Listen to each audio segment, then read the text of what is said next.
Kaya mga kabarangay, nandito po ang ating Senator Francis Tolentino dahil po nag-request tayo sa kanya ng wheelchair at ng mga gamot para po sa ating mga kababayan dito sa Barangay 35.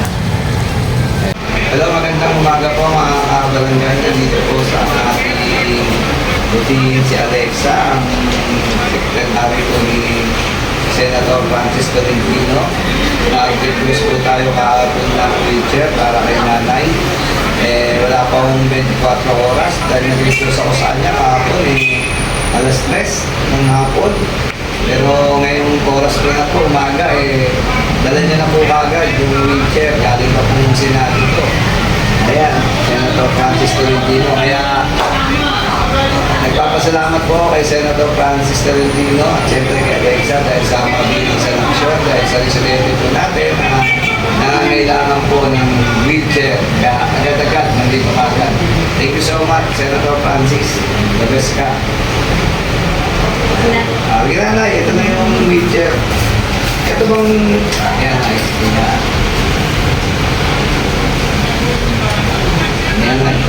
Hindi na ngayon ka mahihirapan.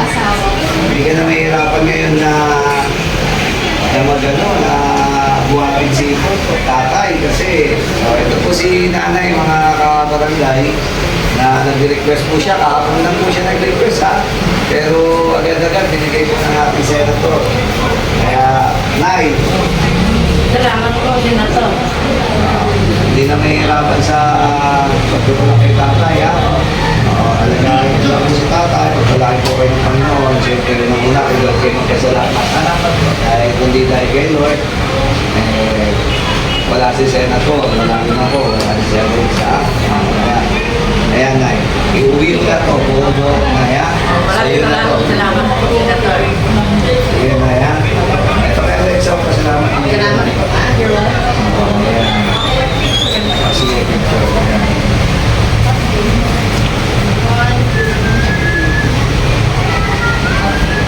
Thank you, Alexa. Thank you, Senator.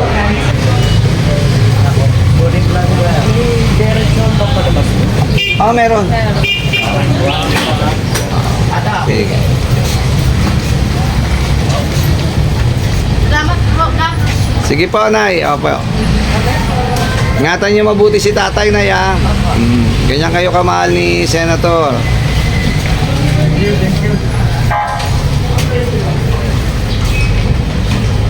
Ayan po mga kababayan, inuwi na po ni Nanay yung kanyang wheelchair.